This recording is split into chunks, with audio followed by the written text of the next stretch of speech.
بسم الله الرحمن الرحيم والصلاة الحمد لله رب العالمين والصلاة والسلام على أشرف الأنبياء والمرسلين محمد رسول الله صلى الله عليه وعلى آله وصحبه وسلم تسليما كثيرا كثيرا. From above, see these mallards, they're feeding at the bottom of the, see how they turn themselves upside down, which tells us that it's important to leave the familiar to go into the unfamiliar to gain anything. This is beautiful imagery here. We come to the next question that I was asked, which is that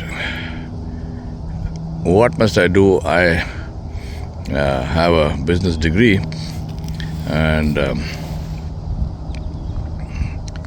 should I pursue that, continue with that for my career, or should I do something else? My advice to anyone who's done any degree, business, non-business, engineering, medicine, whatever, is as follows. Now, the reason I give this advice, a lot of it always to business degree people, because I teach business, and I have myself an MBA from the Indian Institute of Management, Ahmedabad, which is one of the best business schools in the world. My advice to people who have got a business degree is to build on what they have. And this advice, in a general sense, is true for everyone, not only for people with business degrees. Build on your assets. And the reason to build on the assets, biggest reason, is because these assets didn't come to you free. You invested yourself. You went through 4 years of college. You paid money for that. You faced difficulties in life while you were there. Obviously, you also had a good time, but the point is that you struggled, you worked, you hard, you passed exams.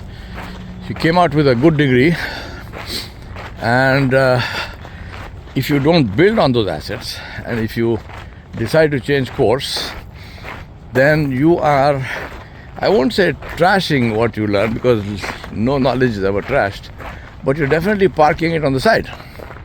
And you're not making use of it, you're not building on it.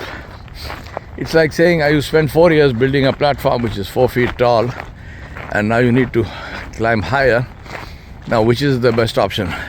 Stand on that 4 foot tall platform and climb higher, or get off the 4 foot platform onto the ground and then start building a new platform because you want to climb higher. Because the problem with the new platform is that after all your work, you will still come up to zero, which is what you already had, which is your 4 foot platform.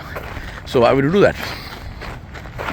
So I would say build on what you have. So now I have this MBA from a big name university. What's the best thing to do? I would say the best thing to do is in two parts. One is what you have is theoretical knowledge, good theoretical knowledge, and because everyone today teaches in terms of case studies and so on and so forth, so you have as close practical or as close to practical knowledge as you can get. It is still not practical knowledge, but it is, because of simulations, because of case studies, it is as close as you can get to actually doing the stuff. What you don't have, obviously, is the actual doing the stuff. So go do the stuff. Now, what is the meaning of do the stuff? Do the stuff is to work in a global business which is known for its systems, and practices, which has a high credibility, big name. Work for them for 5 years. Less than 5 years is useless, because you will not have enough time to learn what I'm going to tell you to learn. And more than 5 years, I'm not rigid with the number 5, but I would be absolutely rigid with the number 10.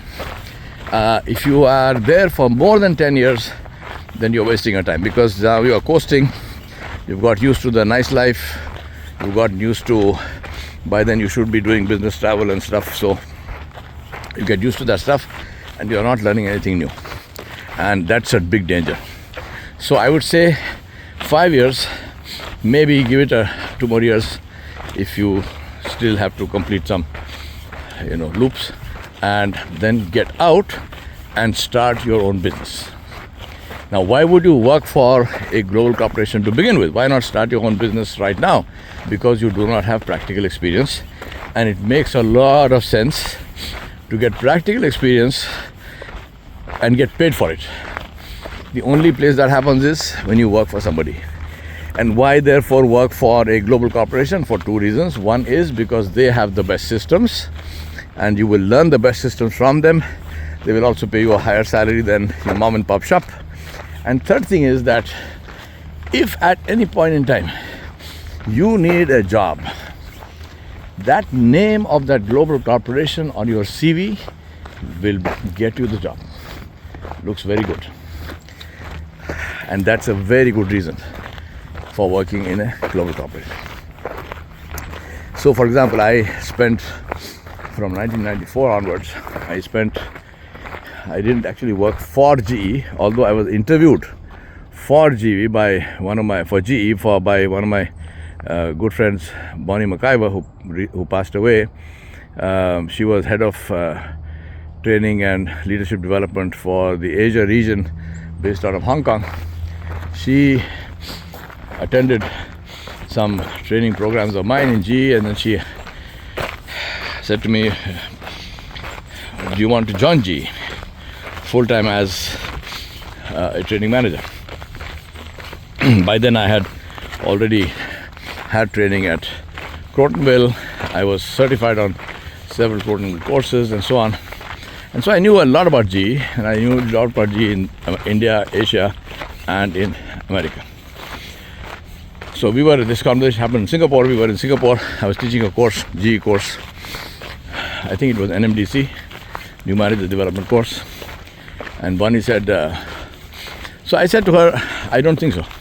I said, I'm an entrepreneur. This conversation happened in 1996 or 1996. So I said, I just started out in 1994 as a full-time training consultant. So I don't want to go back into the job market. So Bonnie said to me, look, I am giving you an opportunity that nobody else can give you, which is that I am a business head, and I am asking to interview you. So she said, I want you to appreciate that first. So I said, of course I do. Thank you so much. I hugely appreciate it. I mean, there's no comparison to that. I didn't apply for the job. I'm not job hunting. I am being offered the job, or offered the interview at least, by a business head who has the power to say yes or no. So she said to me, therefore, my suggestion to you is, let me interview you. You attend the interview, and at the end of the interview, then take a call and then decide, do I want to join, do I not want to join? So I said, okay, that makes sense. So we do that. So Bonnie interviewed me in Singapore, and she used the behavioral interviewing methodology, which is what GE used to use, which is what later I got trained in and certified in. And I was then asked to interview senior management candidates for GE, people who had applied for general managerial jobs. I was asked to interview them and give my report for the GE business manager to them to recruit them. So we had this detailed interview, and at the end of about 2 hours, Bonnie said to me, if you want the job is yours. I want you to be clear about this. Just tell me yes, and as soon as the program finishes, I go back to Hong Kong. I will send you your letter. And she told me the terms and conditions, and believe me, they were fantastic. Working for GE, fantastic terms and conditions. So she said, do that. So I said, let me think about that. And then I said, can I see you this evening? She said, yes. I went back in the evening. And I said to Bonnie, let me write down what I have decided and why. And I brought that with me. I said, here's what I have decided and why. I said, I want you to put this down. I want you to give me your advice as Bonnie McIver, my friend, not as head of training and leadership development for GE Asia. Give me your advice as my friend, and then look at what I have read. She said, okay. He said, my advice to you as a friend is, don't take the job. He said, do not take the job. So I smiled. She said, why are you smiling? I said, you'll know when you read the letter, when you read my paper. So I said, why do you tell me not to take the job? She said, because, she said, you are going places, and if you get tied down to one company, sure, you will learn systems and so on, but you will lose the benefit of consulting with multiple companies. And that benefit of consulting with multiple companies is your USP. That is your unique sales proposition. Because you not only know how GE works, you will also know, or you know how Microsoft works, and you know how TI works, and you know how, a bunch of companies. She said, you know how all of them also work. So when you come to a consulting assignment with GE or with whoever else, you're bringing there your wealth of knowledge, which is not restricted to one corporation, but which spans many corporations. And you are bringing that learning to all of them. So she said, that is the reason I would say, do not take this job. Pursue your passion. She said, I know how absolutely passionate you are about leadership development. He said, pursue that. Let's see where it takes you. So I said, thank you very much. Read the paper. She said, I will read the paper. I don't think I need to read it from talking to you. And she didn't need to read. That's exactly what I had written in the paper. And the reason I'm saying all of this, which seems to be contrary to what I just said, which is build on what you have. If you have a college degree, learn, work for a company and build on it. And you might say, well, you just said the opposite. I submit to you, I did not say the opposite. I am saying exactly the same thing. I'm just changing the way you work for that company now. Because I was in the consulting field, and you will not be. You are just out of university. Nobody wants to pay you to listen to your advice. For me, it wasn't. So I was in the consulting field. And for me, I was learning GE systems by being a consultant to GE. I didn't need to be on GE payroll and get a monthly salary to learn their systems, because I was already learning them by being a consultant to General Electric. And this was the heyday of GE. Jack Welch at the helm, best global corporation and blah, blah, blah. Today it seems to have fallen on hard times, but that's okay. Things go up and down.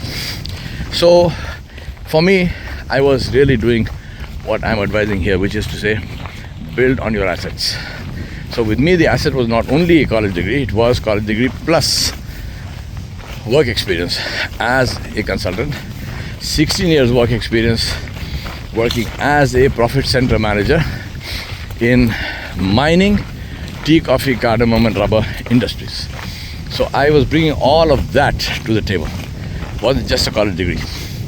So it didn't make sense for me to take a job with GE or whoever for a salary. Now, this decision, as I mentioned to you, this incident happened in 1996. Today, as I speak, it is 2024, almost at the end of the year. It's now November. Beautiful days, cold, getting colder, but right now, fantastic sunlight. I have not regretted that decision for a single second. I think it was a great decision. That's exactly what I'm saying to you, which is build on your assets. And of course, as I said, I'm not saying you cannot change. You can. It's your life. But every time you change, there's a price to pay. And when there's a choice is, can I change without paying the price and can I change after paying the price? It's a dumb choice. Of course, why would you pay the price if you don't need to? So therefore, build on your assets 5 to 7 years and then start your own business. And then apply all that learning. Apply your theories, which you learned in university. Apply the systems and policies and practices that you learned in the business school, in the business that you worked for. So that is the advice for anyone who wants to get into, who has finished a university degree and who is deciding, should I follow that, build on that, or should I take a different line, no matter how lucrative that line seems to be. Because remember, at this stage, when you have just completed your college degree, you really don't know for sure which one is best, because everything looks lucrative, because you are an outsider. You didn't actually do that job, so you don't know the ins and outs of it, and you will know when you join it. So the benefit, the same thing applies to your college degree, but the benefit of the college degree is that you will bring to that all the knowledge that you hopefully studied well, so you got that knowledge in the college, and you will bring that to it, which is not the case with the other thing, whatever it might be that you are contemplating. There you are flying blind, you're flying in a fog, and I don't think that's a great idea. So build on the college degree and then join a global corporation. And this is advice for business people. Global corporation which is known in the marketplace, so gives you a great name on your CV, plus it will teach you systems and practices which otherwise you will not learn, but every single one of them is money in the bank for you.